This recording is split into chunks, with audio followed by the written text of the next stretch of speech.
Hi there, welcome back to the YouTube channel. Please hit the sub button, help me out, get me a little bit nearer to that 1,000 magic number. Anyway, back into the wonderful world of March of the Machine. I keep saying machines, it's not, it's machine today. And we're going back into another one of the cards you can find in the main set, not one of the commander cards. And today's one is just something fun. I have no idea if it's going to be any good, I'll be completely honest about it, but it's going to be a lot of fun trying out and playing it. So, what am I talking about today? Well, today's deck tech is all about Djeru and Hazoret, 2 double red and a white for a 5/4 legendary creature human god. God back, okay. And has a couple of abilities. As long as you have one or fewer cards in hand, Djeru and Hazoret has vigilance and haste. Okay, it's pretty easy to enter your hand in Commander, that's fine, but the second ability is amazing. Whenever Djeru and Hazoret attacks, look at the top 6 cards of your library. You may exile a legendary creature card from among them, put the rest on the bottom of your library in a random order, and until the end of turn you may cast the exiled card without paying its mana cost. Right, can you see where I'm going with this deck yet? If you said it's going to be a whole load of red-white legendary creatures, you're completely correct. And this is what today's deck looks like. Again, we'll use an MTG Goldfish to do this, so thanks to MTG Goldfish. But it looks very much like this. So, just go over the overview. 42 creatures, 12 artifacts, 3 enchantments, and 5 spells. And the creature base is ridiculous. The cost is high because of a couple of the lands I'm playing and a few other bits and pieces. Yeah, like Mana Crypt's in here, Jeweled Lotus is in here, so you can drop them out and take them away. But MTGO, they're not too bad at the moment, hence why they're here. So let's have a look at the deck. I have basically gone through my entire MTGO collection, and I checked the new set, checked the spoiler for March of the Machine, and there wasn't really anything there that caught my eye. So I went with what I had already and picked up a couple of extra cards. And yeah, this is what I'm going to be playing as soon as I can pick up one of these cards on MTGO when it releases in as I record this, what we're looking at 2 weeks time. And I really want to play this on stream as fast as possible. So it's probably one of the first ones you see me play on stream. If you have a look down below, you can come give me a follow over on Twitch. Let me know. Come and join me over there. And you can see me play this as soon as March of the Machine releases and I've done my draft. So, obviously, we want lots of legendary creatures. And literally everything we have in the deck, as you can see, is a legendary creature. I've completely gone for it just to try and abuse that ability. So, Yozimaru Ever Faithful's in.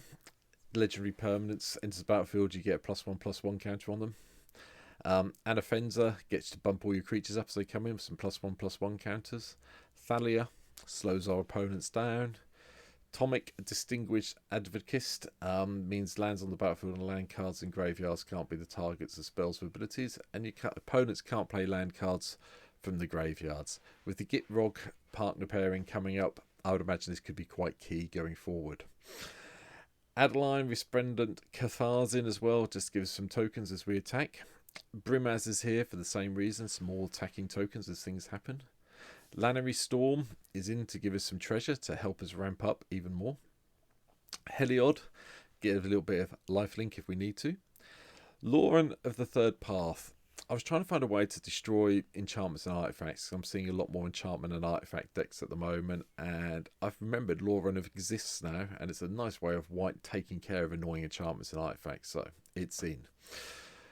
Odric the Blood Cursed, you get a load of blood tokens with a bit of luck because we have lots of creatures with abilities in them. So, count each one once. We might get 3 or 4 blood tokens hopefully when we get this come into play. Pinna Nomad Captain just for the whole bonus when we're attacking. Squeaks in, get a red goblin and we can cast from our graveyard and exile some other cards. Togo Goblin Weaponsmith, we're going to have lands coming into play, so we might as well have a little bit of equipment and have the rocks come around and get ready to shock people when we chuck them off. Atuzi, the Blazing Sky, treasure, exile, legendary creature. It's nothing. I'm going to ignore the fact they're all legendary creatures because everything is in this deck, so bear that in mind. Auroria, Exemplar of Justice, gets the whole mental thing at the beginning of combat. You can choose one target creature you control. if it gets +2/+0 and trample if it's red and vigilance if it's white. And since we've got a lot of multicolored creatures, we'll probably get both abilities on one creature most of the time. Byron's Stout Arm. Let's chuck away some of our creatures as things happen so we can actually kill some people off with them with a little bit of luck. Bruise Talborish Herder gives something when it ends the battlefield or attacks. Target creature you control gains double striking lifelinks. That's nice. Cadric Soul Tender. The legend rule doesn't apply to tokens you control. That's not really why it's here, but it's second. Well, it is part of it, yeah. And whenever another non-token legendary permanent enters the battlefield and you control, you pay 1. If you do, create a token that's a copy of it. It gains haste. Like that plan. Ironas, God of Victory, make our creatures very difficult to block, and obviously prevents all the damage when they're being, prevent all damage that will be dealt to attacking creatures you control. So that's pretty cool. Kioma pumps all our creatures up. Krenko, because why not? It's Krenko. You've also got to have one Krenko in a legendary deck, haven't you? So get some tokens, get some goblins off this one with a bit of luck. Linvala, Keeper of Silence, was the last card I put in the deck, I'll be honest about it. But I'm seeing more and more activated abilities of creatures, so we might as well have this in to slow them down. Mangara the Diplomat gets to draw some cards with a bit of luck when things are attacking or casting second spells. Morel's in, just for small token blockers with a bit of luck. And because we've got so many ways of generating tokens, I did put in Nailia, Sun's Vanguard in. I think it is a good payoff, give our tokens double strike, and the fact that we can exile the top card of our library and play it if we need to when the tokens attack. So yeah, we'll go with that. Odric, the other version of Odric, Lunarch Marshal's in as well. At the beginning of combat, creatures you control gain first strike if something else got first strike, and all the rest of the abilities as usual. And obviously the Tactical Master version's in as well, just so we can decide who's blocking where and when. Porfrost, just to ping some damage around as things come into play. Thrallband helps us double up the red damage from our red sources, and we have a lot of red creatures, as you've seen already. Torri Devon Fury Rider attacks. Other attacking creatures get +1/+1 until the end of turn. The red ones get trample, the white ones, and then we get to untap all the white ones. Again, if you look at the mana symbols, we've got a lot of multicoloured ones, so that will be doing both a lot of the time. And yeah, I'm playing a red-white legendary base deck. We've got a lot of non-humans. We've got a lot of humans. Might as well have Winota in here to help us get it there. Speaking of non-humans, here's Ao, the Sky, Dawn of the Sky. Karlek to give us an extra attack step if we can get there, which would be really cool. Same with Riona, Fire Dancer, just get some extra tokens in play. Not sure what we're going to copy with it, but if we can get the non-legendary rule in play, wherever it's gone from the card I was just talking about. Where is it? I've lost it now. You know the one I was just talking about. Brain is not working this morning, sorry. But anyway, hopefully we get some tokens and the legendary rule won't apply. Yeah, no, lost it. That one. Cadric, there we go. Remembered.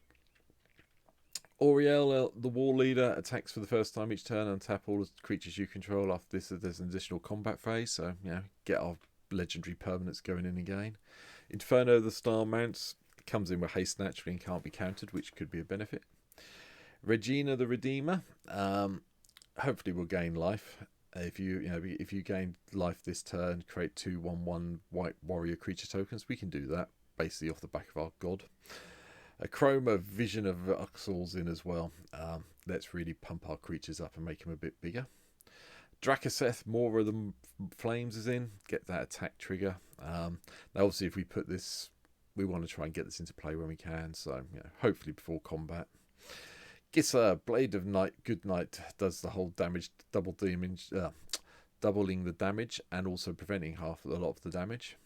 And Avicen, Angel of Hope, everything else becomes indestructible permanently. Yeah.